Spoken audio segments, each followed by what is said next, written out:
Hello, my name is Robert Ward. If you are watching this video, it is probably because you have listened to my story, Joseph's Risk. If not, and you would like to do so, the link for this story is in the description below.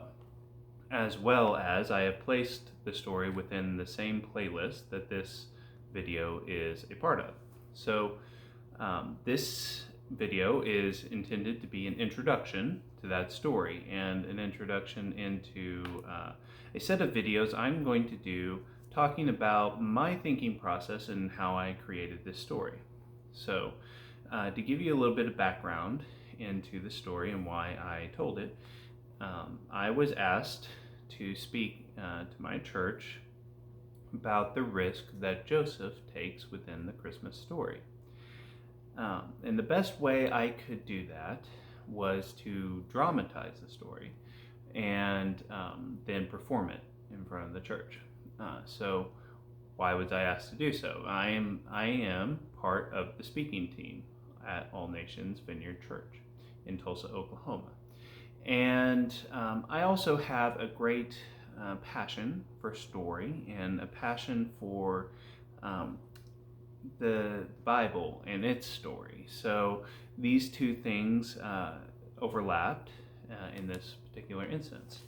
And I am putting these videos as well as the original story on the trying to promote it on the web because I think the story Joseph and his story is inspiring and very intriguing in ways that is not always immediately obvious when we talk about the Christmas story. And I was hoping that it would help or at least entertain some of you out there this Christmas season. So that's a little bit about me and why I'm doing this. So I have to say, like I said, the story is intriguing, and I was actually kind of excited when I was asked to speak on this subject this Christmas because Joseph has intrigued me for some time. And not just intrigued, puzzled a little bit in how the Bible speaks of him. And even though, it doesn't speak of him a lot, I didn't understand some of those things. And it's been several years of me, every Christmas season, not continually, but every Christmas season, I puzzled over this. And finally, I thought I had at least come to some understanding.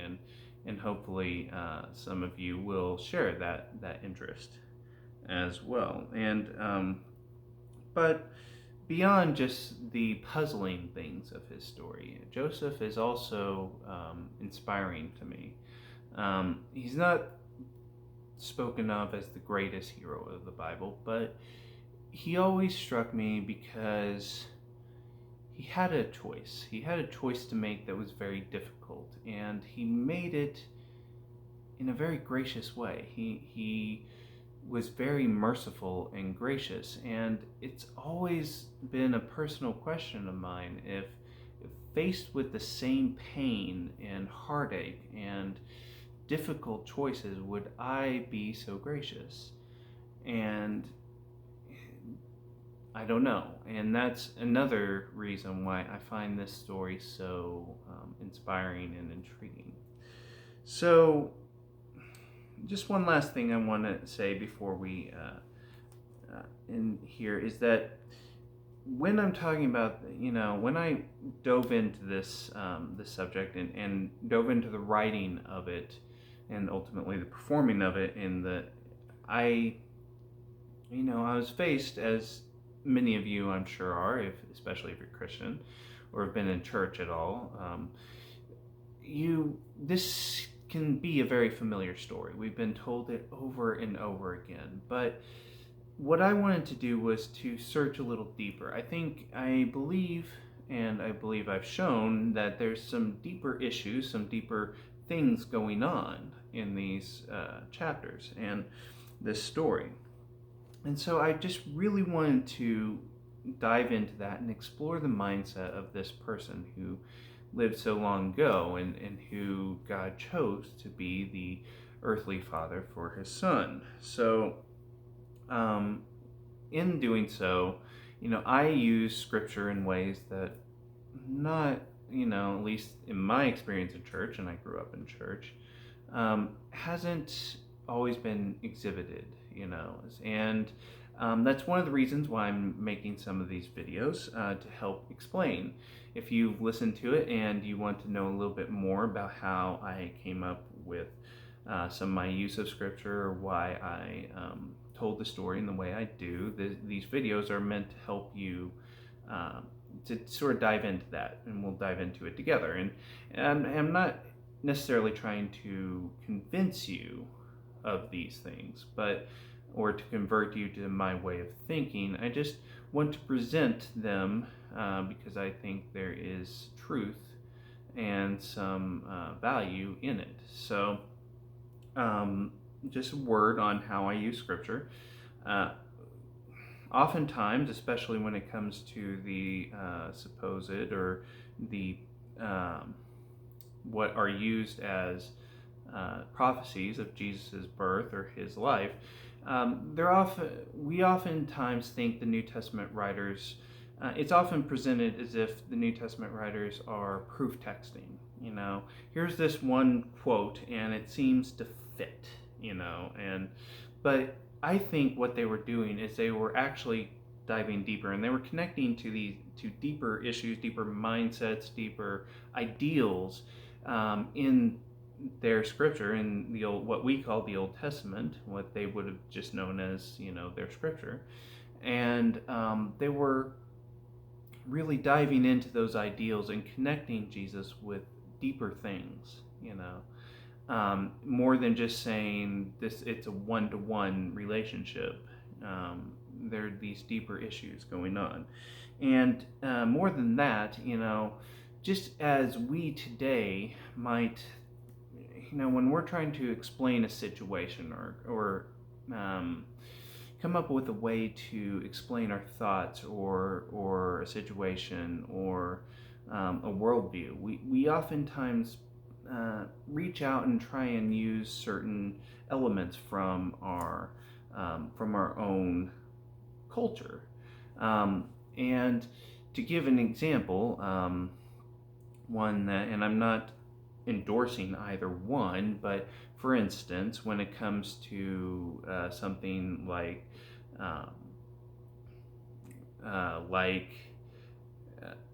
the gun debate in America, which I know is a hot topic, but when we talk about that, one side might reach to their cult and talk about the founding fathers and the rights that they put within the Constitution. And that's a very deep cultural idea within America. But another group might also, interestingly enough, there has been a group I have seen within the internet, especially amongst younger people. They have compared this to, say, Harry Potter, and how they have used, how certain adults in that franchise were powerful and armed and had weapons, and how they were or were not able to control that power or use that power well, or how it didn't turn out well, And all of this is to say, not, again, I'm not endorsing either side, but all of that is to say, when we face issues in life, we oftentimes reach into our own culture and our own cultural ideas to explain our world. Well, that would have been the same for the New Testament writers, such as Matthew, or Luke, or any of the apostles or the disciples or the first Christians, and their cultural idea was, of course, the Bible. The Bible was their worldview. It was the way they saw the world, and they read it every day, and they meditated on it all the time. So they would be thinking much deeper on it than most of us, even those of us who have grown up in the church, would. And they just lived it in their lives. They were in the very culture that created it and produced it. So because of this, I try to delve into that mindset. And with Joseph, I tried to create a character who uses his own scripture to explain everything about his life. He views the world through that lens, and I just wanted to really show that. So, like I said, I'll be making a few more videos and putting it on this playlist and on my channel so that you can go on this journey with me if this interests you. Like I said, the link to the original video is in the description below, as is the link to my Facebook page if you would like to like my Facebook page, or I would also like if you subscribe to my channel. So I will see you, and we'll see you later in some of these videos. Bye.